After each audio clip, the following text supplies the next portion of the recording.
पत्रकारिता म्हणजे एक प्रकारचं सतीचं वाण आहे की परिवर्तनाची एक लढाईतलं हत्यार आहे असं समजून स्वातंत्र्य चळवळीत असो किंवा समाज बदलासाठी अनेकांनी योगदान दिलं। आज ते करिअर म्हणून बघितलं जातं।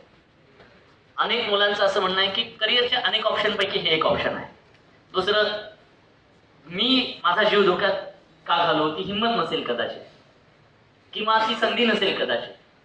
पण जसा काळ बदललाय ना, तुम्ही सरसकट नका करू। माझं असं म्हणणं आहे की असे अनेक पत्रकार आहेत या देशामध्ये ज्यांनी वर्षातून जवळपास 50 पत्रकार आपला जीव देतात, प्राण देतात। आजही सैनिकांच्या नंतर सगळ्यात जास्त जर प्राण कुणाचे जात असतील लढताना न्यायासाठी तर ते पत्रकारांचे गेले या देशामध्ये।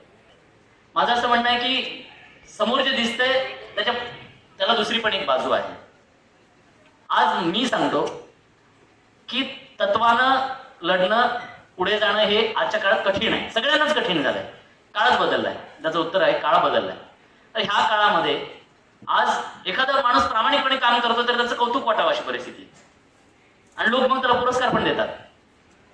प्रामाणिक असणं म्हणजे ही आपली काय म्हणतात त्याला कामच आहे ना आपलं। प्रामाणिक पत्रकार आहेत म्हणून त्यांना पुरस्कार, पत्रकारांनी प्रामाणिकच असलं पाहिजे ना। पण आता कौतुक वाटतंय त्याचं, कारण रेअर झालं। प्रत्येक क्षेत्रामध्ये जी अधोगती होती ना आता, म्हणजे चांगली चांगली क्षेत्र मी आता सांगितली तुम्हाला, तर ह्या सगळ्या क्षेत्रांमध्ये जी वैचारिक अधिष्ठान संपत चाललेलं आहे, नैतिक मूल्यांचं अधःपतन होतंय ना, मूल्याधिष्ठित समाज आपल्याला निर्माण करावा लागेल। ते बळ नसेल तुमच्याकडे, तुम्हाला इतर तुम्ही काय लढणार आहात, कोणासाठी लढणार आहात सांगा ना। माझा